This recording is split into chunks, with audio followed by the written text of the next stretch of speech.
ಆರಾಧಿಸುವೆ ಆರಾಧಿಸುವೆ ನನ್ನ ತಂದೆಯನ್ನು ಆರಾಧಿಸುವೆ.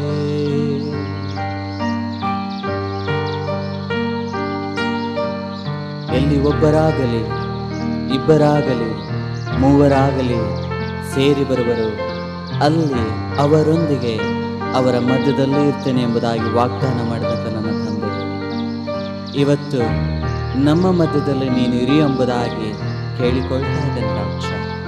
ದೇವ, ಇದು ನಿನ್ನ ಮಹಿಮೆಗಾಗಿ, ನಿನ್ನ ಪ್ರಸನ್ನತೆಗಾಗಿ ದೇವ, ಎಲ್ಲವೂ ನಿನ್ನದೇ ರಾಜ.